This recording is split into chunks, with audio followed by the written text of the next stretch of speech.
ഫറഷില്ല 2019 release ചെയ്ത കക്ഷി അമ്മിണിപ്പിള്ള എന്ന സിനിമയിലെ കാന്തി ശിവദാസൻ എന്ന കഥാപാത്രത്തിലൂടെ പ്രേക്ഷക ഹൃദയങ്ങളിൽ ഇടം നേടിയ നടി. പിന്നീട് അങ്ങോട്ട് കൈ നിറയെ ചിത്രങ്ങളായിരുന്നു. പുലിമട, സോമന്റെ കൃതാവ് തുടങ്ങി ഗെറ്റ്സ് ഇറ്റ് ബേബി വരെ എത്തി നിൽക്കുന്നു. Face time with Surya Sudarshanan എന്ന എൻ്റെ ഷോയിലെ ഫസ്റ്റ് എപ്പിസോഡിലെ ആദ്യത്തെ ഗസ്റ്റാണ് Farah ma'am. Let's welcome Farah Shibla to the show.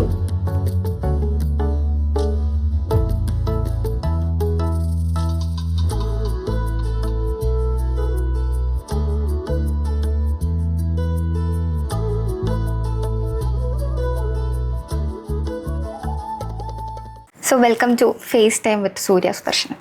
ഇന്ന് തുടങ്ങിയതുള്ള ഷോ. So first of all great to have you here. I am so happy. ഞാൻ കാരണം കക്ഷി അമ്മിണിപ്പിള്ളയുടെ വലിയൊരു ഫാനാണ്. ഫേവറേറ്റ് ലിസ്റ്റിലുള്ള ഒരു മൂവിയാണ്. ഇപ്പൊ തന്നെ മാമിനെ കാണുമ്പോൾ മറ്റേ പാട്ടാണ് എനിക്ക് ഓർമ്മ വരുന്നത്, ഒഴുകാനുള്ളിലെ ആ പാട്ട്.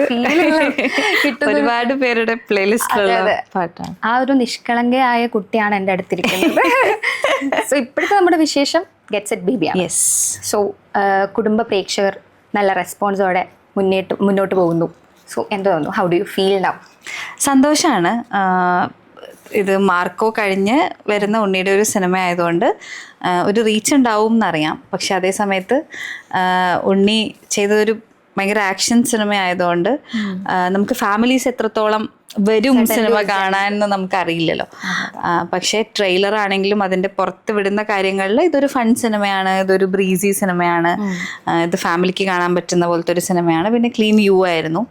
അപ്പോൾ അങ്ങനെയൊക്കെ ആയതുകൊണ്ട് അങ്ങനെ നമുക്ക് പറ്റുന്ന ഹിൻസ് എല്ലാം നമ്മൾ പ്രൊമോട്ട് ചെയ്യുമ്പോഴൊക്കെ ശ്രദ്ധിച്ചിട്ടുണ്ടായിരുന്നു. അപ്പോൾ ഫാമിലി അക്സെപ്റ്റ് ചെയ്യണമെന്ന് അറിഞ്ഞതിൽ ഭയങ്കര സന്തോഷം. ഉണ്ണിയുടെ കാര്യത്തിലും ഭയങ്കര സന്തോഷം. കാരണം ഇങ്ങനെ വേഴ്സിറ്റാലിറ്റി കാണിക്കാൻ പൊതുവെ ആക്ടേഴ്സിന് പറ്റില്ല.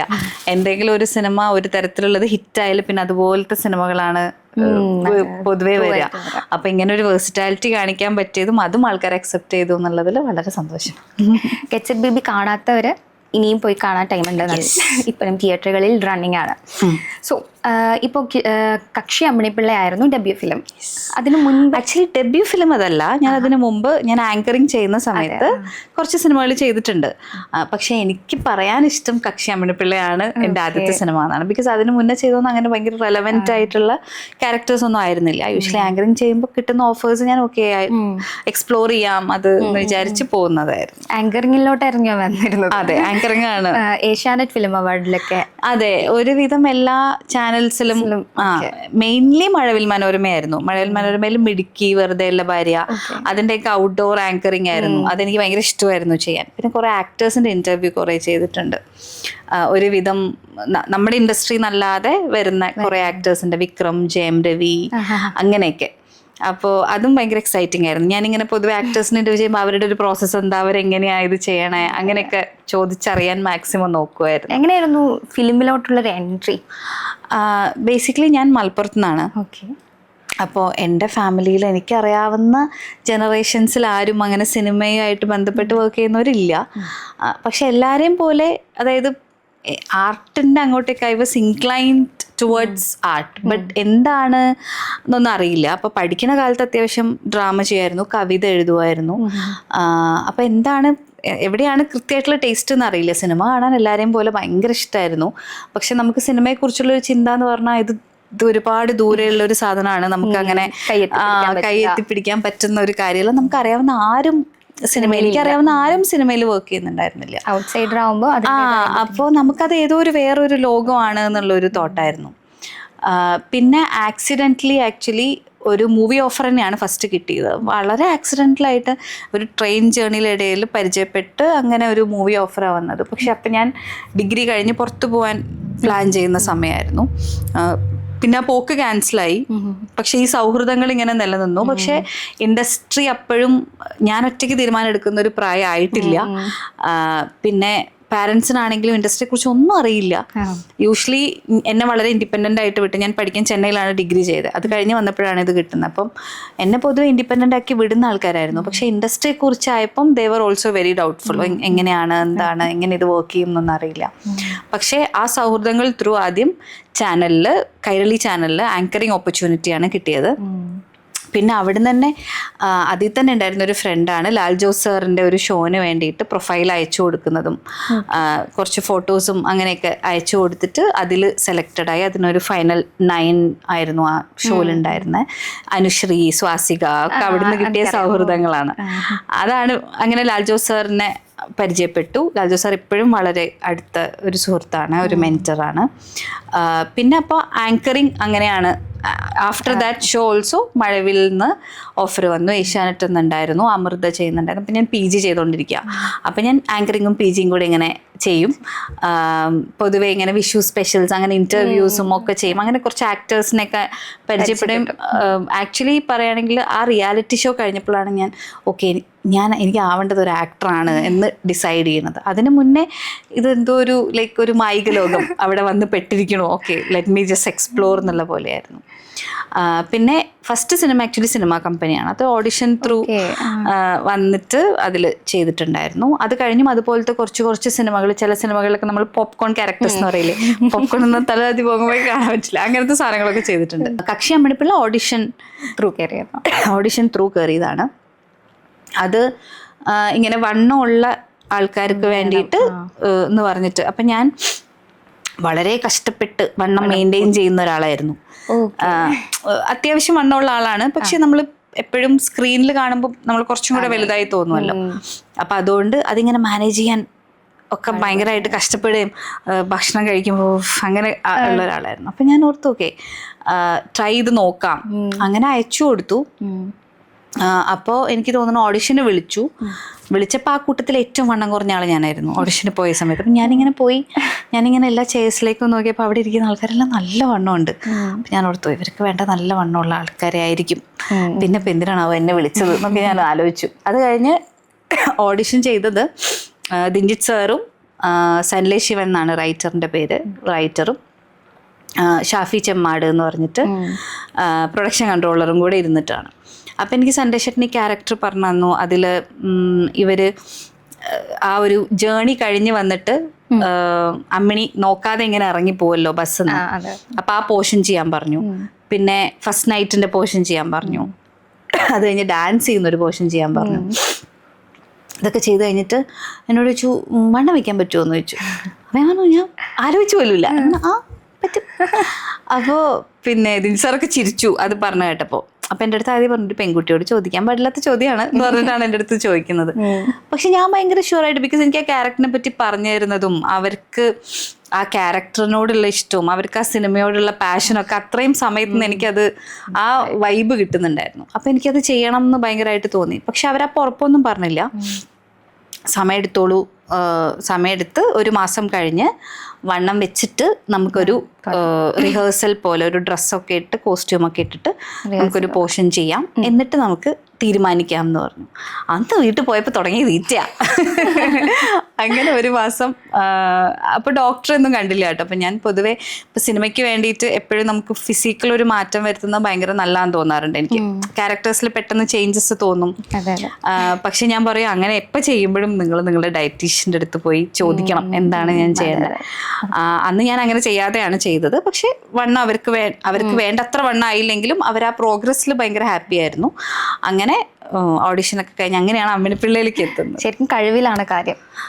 അവർക്ക് വേണമെങ്കിൽ കുറച്ച് വണ്ണമുള്ള കൂട്ടത്തിലുള്ള ഒരാൾ. അതെ, ഞാൻ എപ്പോഴും ചോദിക്കാറുണ്ട് അതെന്താ അങ്ങനെ. ബിക്കോസ് അവർക്ക് വേണ്ടിയിരുന്ന അവർ എൻ്റെ അടുത്ത് പറഞ്ഞത് നമുക്കിങ്ങനെ ബോൾ പോലെ ഒരാളെ വേണം. അതായത് അയാളെ കാണുമ്പോൾ ആദ്യം തന്നെ തോന്നുന്നു തടി എന്നായിരിക്കണം ഫസ്റ്റ് വരുന്ന തോട്ട്, അല്ലാതെ ക്യൂട്ട് ഒന്നും ആവരുത് എന്നുള്ളതായിരുന്നു അവരുടെ ഒരു. അപ്പം ഞാൻ ചോദിച്ചപ്പോൾ എൻ്റെ അടുത്ത് പറഞ്ഞു ഓഡിഷൻ കഴിഞ്ഞ് ഞാൻ പോയപ്പോൾ അവിടെ പ്രൊഡക്ഷൻ കൺട്രോളർ ഷാഫിക്ക ഉണ്ടായിരുന്നു. അപ്പോൾ ഷാഫിക്ക വന്ന് പറഞ്ഞു നിങ്ങളല്ലെങ്കിൽ വേറൊരാൾ ഈ കുട്ടീനെ സിനിമയിൽ എടുക്കും, അപ്പോൾ അത് നിങ്ങളാണെങ്കിൽ നിങ്ങൾക്ക് നല്ലതായിരിക്കും എന്നുള്ളതുപോലെ പറഞ്ഞു. ഷാഫിക്ക ഞാൻ പോയി കഴിഞ്ഞിട്ട് എൻ്റെ അടുത്തേക്ക് ഞാൻ വണ്ടിയിൽ കയറാൻ വേണ്ടി പോകുമ്പോൾ എൻ്റെ അടുത്തേക്ക് ഓടി വന്നിട്ട് എൻ്റെ അടുത്ത് ചോദിച്ചു, പിന്നെ ഒരു പോർഷൻ എന്നിട്ടാണ് ഡാൻസിന്റെ പോർഷൻ ചെയ്യിപ്പിച്ച, ഒരു കാര്യം കൂടെ ചെയ്തിട്ട് പോകും, അതിന്റെ ലാസ്റ്റ് ഒരു ഡാൻസ് ഇല്ലേ, ആ ഡാൻസ് പോർഷൻ ഒരു കാര്യം കൂടെ ചെയ്തിട്ട് പോകുന്നു. അവിടെ ഉണ്ടായിരുന്ന ഒരു ഏഡീനെ നിർത്തി അവരുടെ കൂടെ ഡാൻസ് ചെയ്യുന്ന ഒരു സാധനം ചെയ്യിപ്പിച്ചിട്ടൊക്കെയാണ് എന്നെ വിട്ടത്. അപ്പൊ ഇതാണെന്ന് പറയാറുണ്ട് ദിജിത് സർ. സോ എനിക്കിങ്ങനെ ആങ്കറിങ് ചെയ്യുമ്പോൾ ഞാനിങ്ങനെ ആലോചിക്കാറുണ്ട്, ഇതുവഴി സിനിമയിൽ കയറിയാലും എനിക്ക് അങ്ങനെ അഭിനയിക്കാൻ അറിയുമെന്നൊന്നും എനിക്കറിയത്തില്ല. പക്ഷെ മനുഷ്യന്മാർക്ക് എല്ലാവർക്കും അഭിനയിക്കാൻ അറിയാം ഞാൻ വിചാരിക്കുന്നത്. കാരണം നമ്മള് ചെറുപ്പത്തില് ഒരു കള്ളമൊക്കെ പറഞ്ഞ് വീട്ടിൽ ഫലിപ്പിച്ചിട്ടുണ്ടാവുമല്ലോ. ബേസിക്കലി നമ്മൾ അങ്ങനെ കാണിക്കാറുണ്ട്. പക്ഷെ അങ്ങനെ ലൈക്ക് ഇഷ്ടമാണ് ഇങ്ങനെ ആലോചിക്കും. പക്ഷെ അറ്റൻഷൻ കിട്ടുന്നത് ഭയങ്കര ഒരു പ്രശ്നമാണ്. ഞാനിങ്ങനെ ആലോചിക്കാറുണ്ട്, ഇത്രയും ക്രൂവിന്റെ നടുക്ക് നിന്ന് എങ്ങനെ അഭിനയിക്കാന്ന്. ശരിക്കും ആങ്കറിങ് ആണോ ടഫ്, ആക്ടിങ് ആണോ ടഫ്? ഞാൻ ആങ്കറിങ്ങിൽ ഭയങ്കര പാഷനറ്റ് ആയിരുന്നില്ല. അത് ഞാൻ എപ്പോഴും തുറന്ന് സമ്മതിക്കുന്ന കാര്യമാണ്. കാരണം ഞാൻ ആങ്കറിങ് ചെയ്തത് ഓപ്പർച്യൂണിറ്റീസ് വന്നു, പിന്നെ സിനിമ എന്നുള്ളത് അപ്പം എനിക്ക് അറിയില്ല. അപ്പം സിനിമ എന്നുള്ളത് കുറച്ചും കൂടെ അറിയാം, ആക്ടേഴ്സിന്റെ പ്രോസസ്സ് എന്താണെന്ന് അറിയാം, ആ ഒരു സിനിമ എന്നുള്ള വേൾഡുമായിട്ട് കുറച്ചും കൂടെ ഒരു കണക്ഷൻ കിട്ടുമല്ലോ എന്നുള്ളൊരു സെൽഫിഷ് തോട്ടിലാണ് ഞാൻ ആങ്കറിങ് ചെയ്തത്.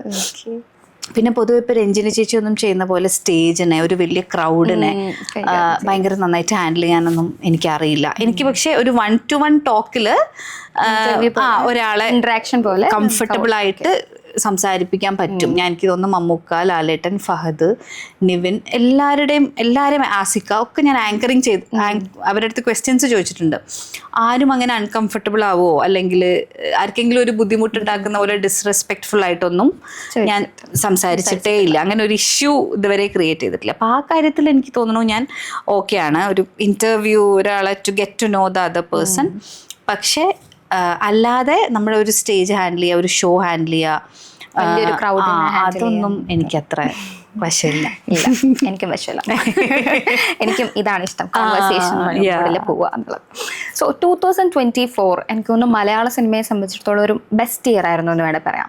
ഒരുപാട് നല്ല സിനിമകൾ വന്നു.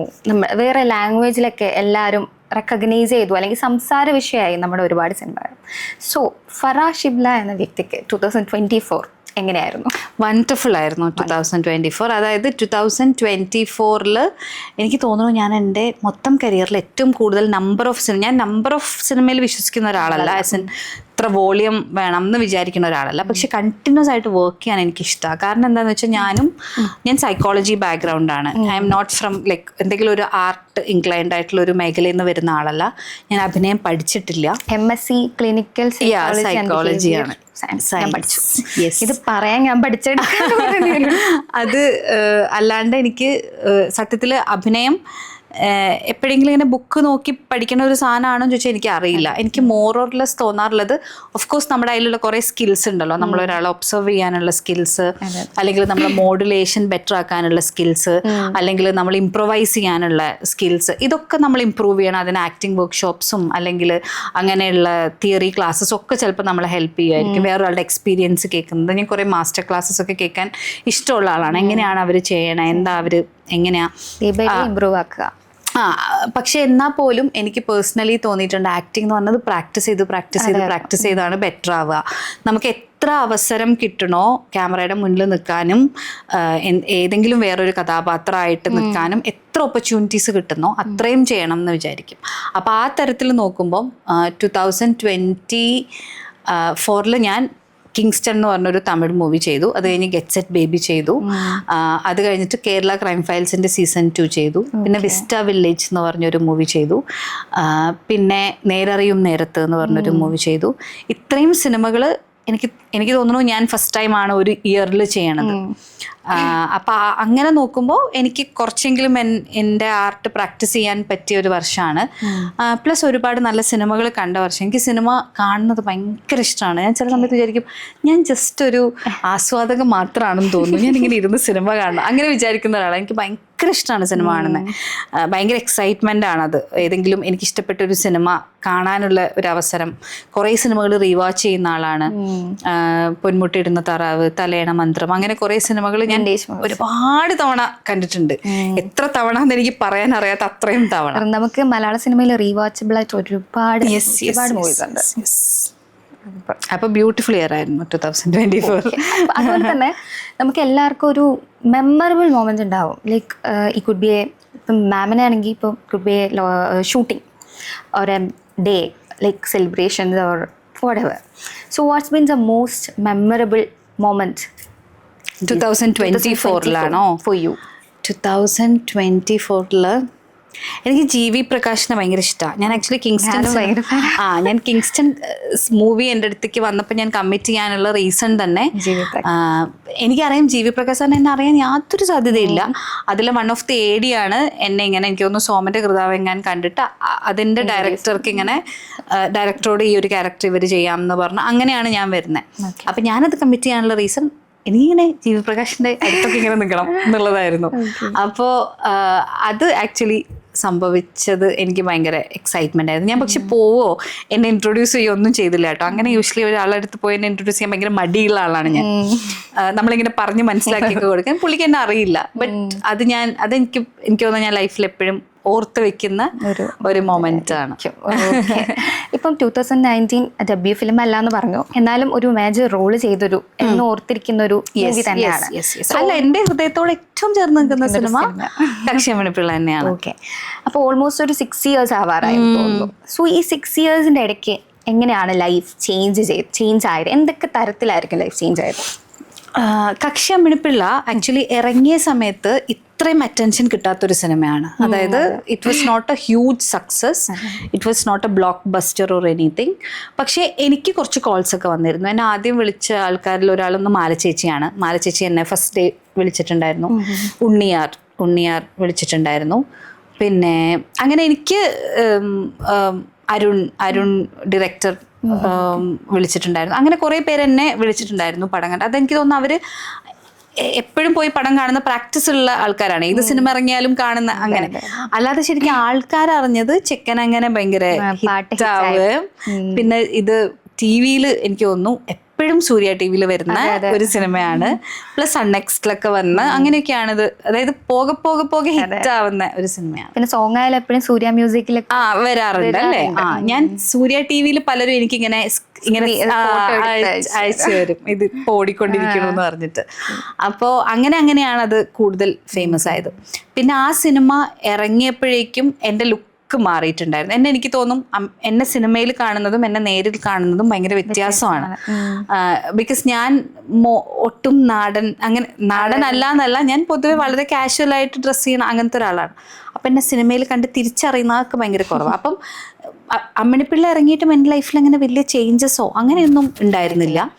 ഇൻഡസ്ട്രിയിൽ നിന്ന് ഒരു റെക്കഗ്നിഷൻ കിട്ടി എന്നുള്ളത് കറക്റ്റാണ്. ആസ് ഇൻ ഇൻഡസ്ട്രിയിൽ ഒരാളെടുത്ത് പറയുമ്പോൾ എനിക്കൊരു അഡ്രസ്സായി. I could just say that ഞാൻ കക്ഷി അമ്മിണിപ്പിള്ള ചെയ്ത ആളാണ്. അപ്പോൾ ചില ആൾക്കാർ അതാണോ എന്ന് ചോദിക്കാറുണ്ട്. അയാൾ തന്നെയാണോ ഇത്?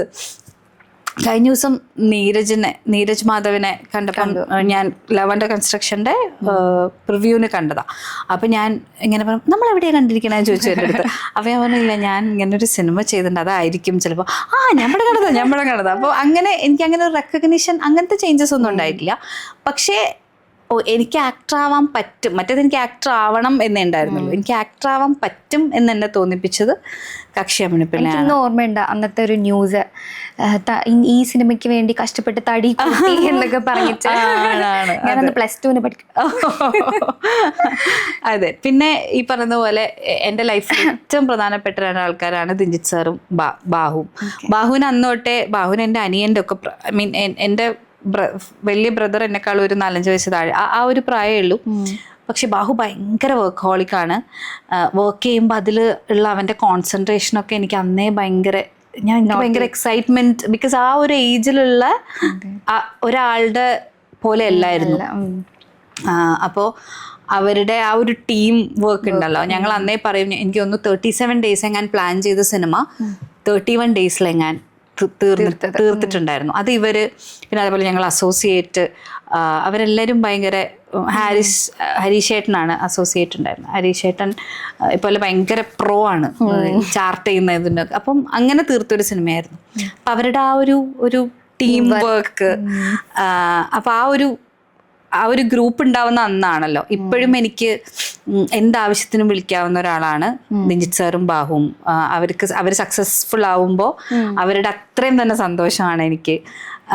അപ്പം അങ്ങനെയൊക്കെയാണ് മാറ്റങ്ങൾ, കുറേ ബന്ധങ്ങൾ ഉണ്ടാവുന്നത്. ലൈഫിലെ ഹ്യൂജ് മാറ്റം എന്ന് പറഞ്ഞാൽ എനിക്കങ്ങനെ ഒരിക്കലും എന്തെങ്കിലും ഒരു ഹ്യൂജ് ഒരു ചേഞ്ച് ഒന്നും ഫീൽ ചെയ്തിട്ടില്ല. പക്ഷെ എനിക്കൊരു ആക്ടർ ആവാൻ പറ്റും എന്ന് തോന്നുന്നത് അപ്പം തൊട്ടാണ്.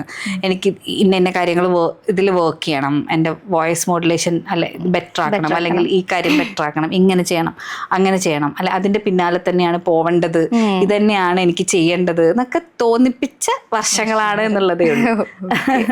ഓക്കെ. അപ്പം ഇതുവരെ ചെയ്ത മൂവീസ് നോക്കുകയാണെങ്കിൽ ഇപ്പോൾ പുലിമഴ ആയാലും കക്ഷി അമ്മിണിപ്പിള്ള ആയാലും അതുപോലെ സോമൻ്റെ കൃത ആയാലും നമുക്ക് മാമിൻ്റെ ഒരു ക്യാരക്ടർ വെച്ച് നോക്കുമ്പോൾ ഒരു പാവം പെൺകുട്ടി, വളരെ ഒരു നാടൻ കുട്ടിയായിട്ടുള്ള ഒരു, അല്ലെങ്കിൽ ഒരു വൈഫ് മെറ്റീരിയൽ, അങ്ങനത്തെ റോൾസ് ഒക്കെ ആയിരുന്നു ഓൾമോസ്റ്റ്. സോ എപ്പോഴെങ്കിലും ചിന്തിച്ചിട്ടുണ്ടോ ടൈപ്പ് കാസ്റ്റ് ചെയ്യപ്പെടും, ഇനി അങ്ങോട്ട് ഇതന്നെ ഇങ്ങനത്തെ റോൾസേ വരുള്ളൂ എന്ന് പേടിച്ചിട്ടുണ്ടോ? അങ്ങനെ പേടിയില്ല. കാരണം എന്താണെന്ന് വെച്ചാൽ എനിക്കിപ്പം ഒരേ തരത്തിൽ കുറേ ക്യാരക്ടർ ചെയ്താലും അത് വ്യത്യാസമായിട്ട് ആൾക്കാർക്ക് തോന്നണം എന്നാണ് ഞാൻ വിചാരിക്കുക. അങ്ങനെയാണ് ഒരു നല്ല ആക്ടർ ആവേണ്ടത്. ഞാൻ ലളിതാമ്മയൊക്കെ ഇങ്ങനെ നോക്കാറുണ്ട്. അപ്പം ലളിതാമ്മ ഒരേ ടൈപ്പ് ഓഫ്, നമ്മളിപ്പോൾ ഈ പറയുന്ന ഇപ്പം ഇന്നസെൻ്റ് ഏട്ടൻ്റെ വൈഫായിട്ട് തന്നെ ഒരു 10-25 സിനിമ കാണും. അതിൽ തന്നെ ക്രിസ്ത്യൻ ചട്ടയും മുണ്ടുകൊടുത്ത് ടിപ്പിക്കൽ ലുക്കിലുള്ള ഒരു സിനിമ ഒരു 10 കാണും. പക്ഷെ ആ 10 ലളിതാമ്മ 10 ഭാര്യമാർ. 10 ഭാര്യയാണ്. ഒരേ ഏജ് ഗ്രൂപ്പിലുള്ള, ഒരേ ആളുടെ വൈഫായിട്ടുള്ള, ഒരേ സോഷ്യൽ എക്കണോമിക് സ്റ്റേറ്റിലുള്ള ആളാണെങ്കിൽ പോലും അവർ 10 അപ്പൊ എനിക്ക് അതാണ് ശരിക്കും ഒരു ആർട്ടിസ്റ്റ് എന്ന് തോന്നിയിട്ടുണ്ട്.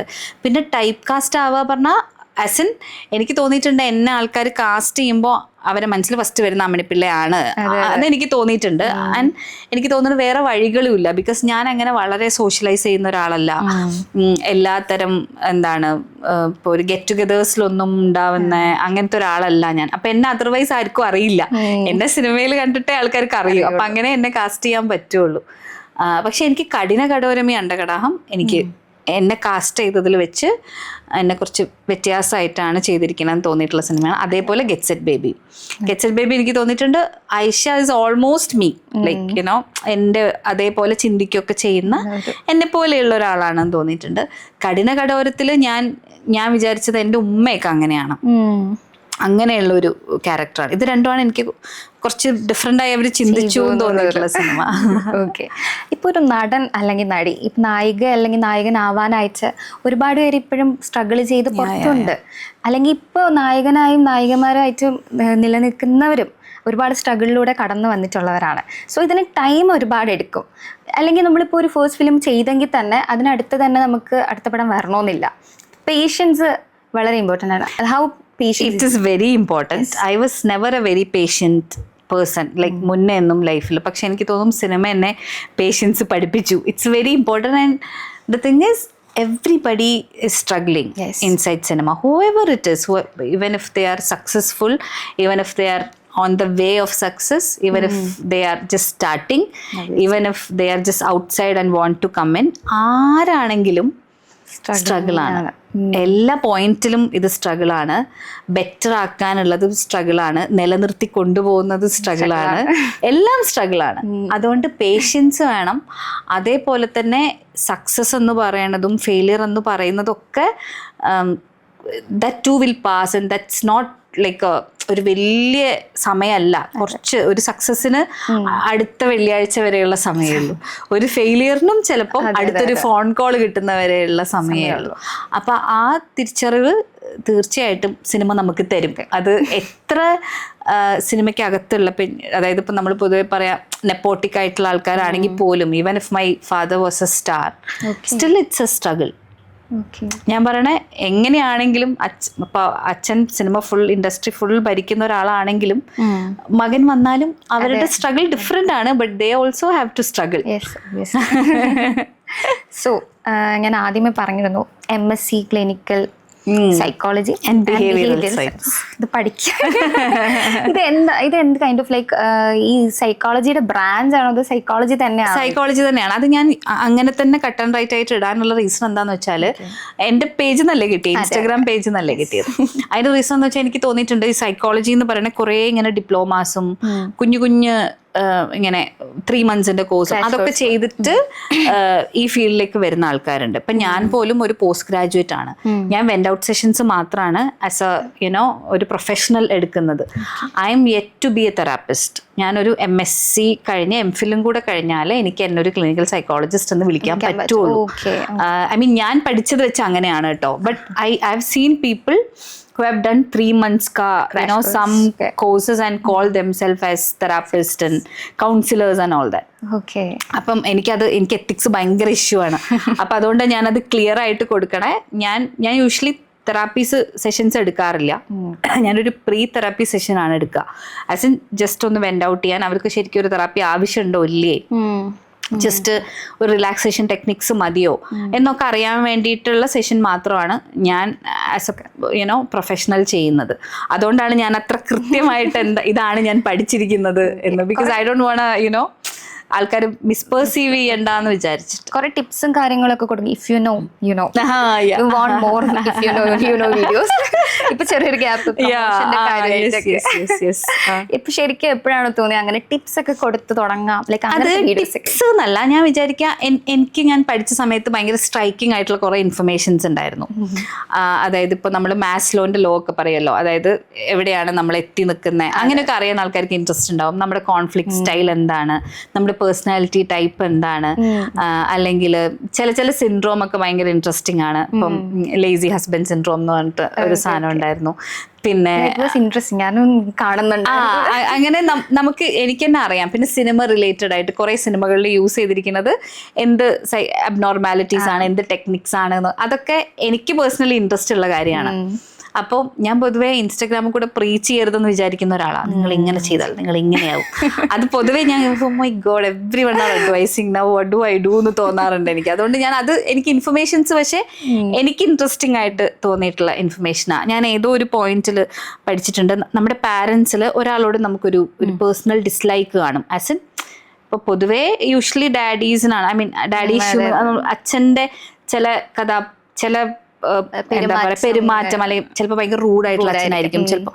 അപ്പം അങ്ങനെ നമുക്ക് അവരോട് ഡിസ്ലൈക്ക് ഉണ്ടെങ്കിൽ അൾട്ടിമേറ്റ്ലി നമ്മൾ ആ സ്വഭാവത്തിലേക്ക് വരും എന്നൊരു തിയറി ഉണ്ട്.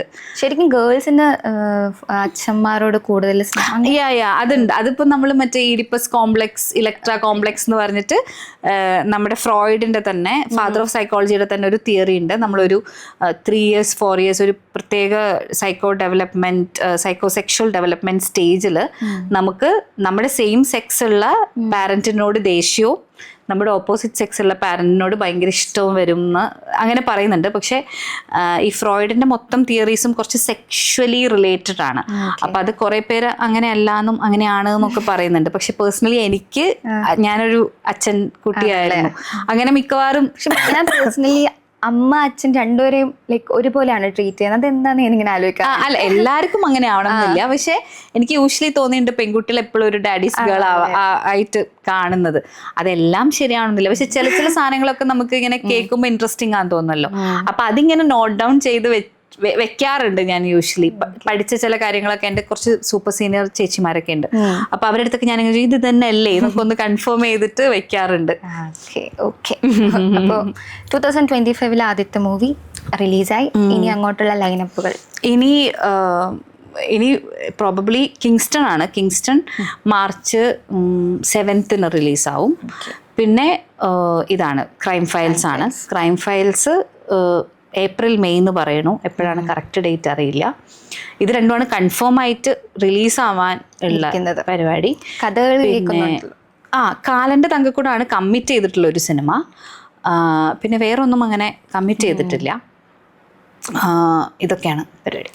അപ്പം ഇനി വരുന്ന എല്ലാ മൂവീസും ഇതുപോലെ ഹിറ്റ് ആവട്ടെ. ഇനി നമുക്ക് ഒരുപാട് മൂവി പ്രൊമോഷനുമായിട്ടൊക്കെ വീണ്ടും കാണാം. Thank you so much. Thank you spending time with us. Thank you so much Surya. Thank you.